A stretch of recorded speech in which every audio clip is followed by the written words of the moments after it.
किन्नर चुड़ैल। गोरखपुर नाम का एक गांव हुआ करता था।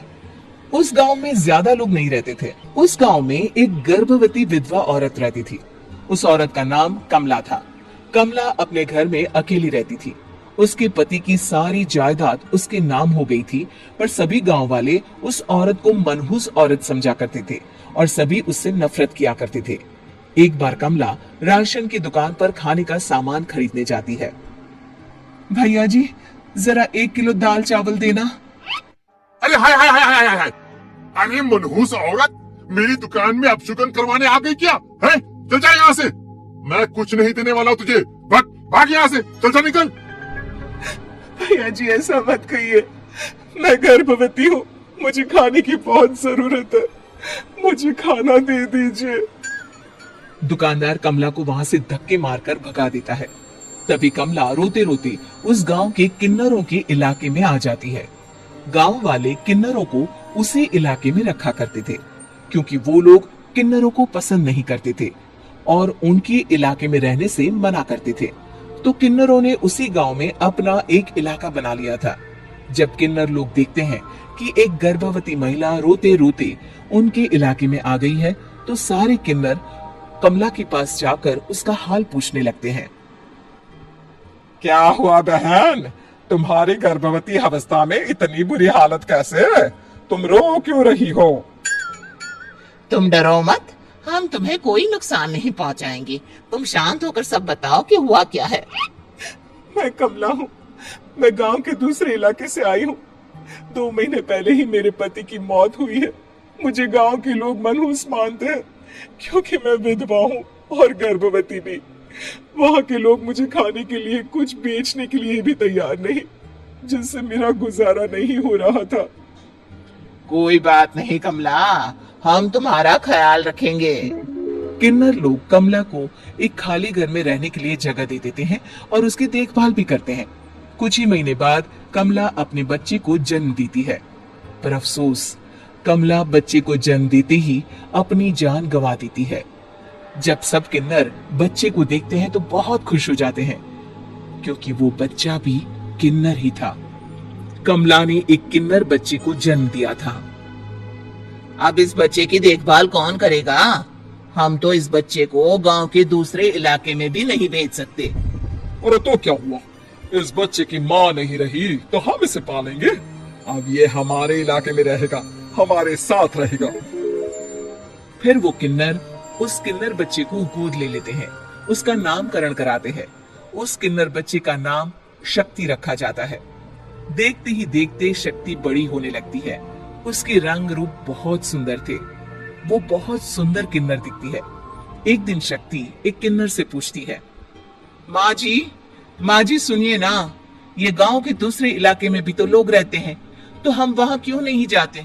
हम उनसे अलग क्यों रहते हैं? शक्ति, क्योंकि वो लोग हमारे जैसे नहीं, वो लोग हमें पसंद नहीं करते, इसीलिए हम उनसे अलग रहते हैं। क्यों? वो हमें क्यों पसंद नहीं करते? मुझे एक बार उस इलाके में जाना है, मैं एक बार वहाँ जाकर घूम कर आऊं। शक्ति, खबरदार, जो तू उस इलाके में कभी भी गई तो अपनी जान नहीं गंवाना चाहती तो उस इलाके में कभी कदम भी नहीं रखेगी, समझी? इतना कहकर वो किन्नर वहां से चली जाती है। शक्ति उस किन्नर की बात सुनकर बहुत रोती है। माँ जी ऐसा कैसे कह सकती हैं? उन्होंने इतनी सी बात के लिए मुझे इतना डांटा। अब तो मैं उस इलाके में जरूर जाऊंगी। फिर एक दिन शक्ति गांव के दूसरे इलाके में चुपके से जाती है। ये लोग तो हमारे जैसे ही इंसान है, तो ये हमसे नफरत क्यों करते हैं? जब शक्ति उस इलाके में पहुंचती है तो गांव के सारे आदमी उसके रूप से मोहित हो जाते हैं। वो लोग ये अंदाजा नहीं लगा पाते कि वो किन्नर है। शक्ति की सुंदरता देखकर सारे गांव वाले उसकी तारीफ करने लगते हैं। तभी गांव का चक्कर लगाने गांव के जमींदार का बेटा हर्ष वहां पहुंचता है। हर्ष भी दिखने में बहुत सुंदर होता है। जब हर्ष ने शक्ति को देखा तो वो भी उससे मोहित हो गया, और जब शक्ति की नजर हर्ष पर पड़ी तो वो हर्ष को देखकर मोहित हो गई। आपको पहले कभी इस गांव में देखा नहीं। इस गांव में आप नए हैं क्या? जी नहीं, वो मैं बस। तभी शक्ति बोलते बोलते रुक जाती है और मन में सोचने लगती है, अगर मैंने इनको बता दिया कि मैं दूसरे इलाके से आई हूँ तो वो समझ जाएंगे कि मैं किन्नर हूँ, इसलिए मुझे इनसे झूठ ही बोलना पड़ेगा। शक्ति हर्ष को कहती है, जी हाँ, मैं इस गांव में नई आई हूँ, यहाँ अकेली रहती हूँ। वैसे आप कौन है? आप भी इसी गांव में रहते हैं? जी हाँ, मैं इस गांव के जमींदार का बेटा हूँ। आपको किसी भी चीज की जरूरत पड़े तो आप मुझे बता देना, मुझे अच्छा लगेगा। ऐसे ही शक्ति और हर्ष एक दूसरे से रोज मिलने लगते। वो दोनों अपने प्यार का इजहार करने एक दूसरे से मिलने जाते हैं। तभी शक्ति का पीछा करते करते एक किन्नर वहां आ जाती है। शक्ति, शक्ति, मैं तुमसे बहुत प्यार करता हूँ। मैं तुमसे शादी करना चाहता हूँ। क्या तुम मुझसे शादी करोगी? हाँ हर्ष, मैं तुमसे शादी करूंगी, पर मैं तुमको अपने बारे में एक सच्चाई बताना चाहती हूँ जो मैंने तुमसे छुपा कर रखी है। तभी उनके बीच में ही वो किन्नर आ जाती है। शक्ति, तेरी हिम्मत कैसे हुई ऐसा करने की? वो किन्नर शक्ति को खींचकर गांव के जमींदार के पास ले जाती है। हर्ष भी वहां शक्ति को बचाने के लिए पहुंच जाता है। जमींदार शक्ति और हर्ष के प्यार के बारे में सुनकर गुस्से में आ जाता है और शक्ति को गांव के बाहर निकालने की सजा देता है। शक्ति ये बात सहन नहीं कर पाती और कुएं में कूदकर अपनी जान दे देती है। जमींदार हर्ष की शादी गांव की एक लड़की से करवा देता है, पर हर्ष इस शादी से खुश नहीं होता। शक्ति अपना बदला लेने के लिए मरने के बाद किन्नर चुड़ैल बन जाती है। अब मैं इन गांव वालों को नहीं छोड़ूंगी, अब इनसे मैं अपने प्यार का बदला लूंगी।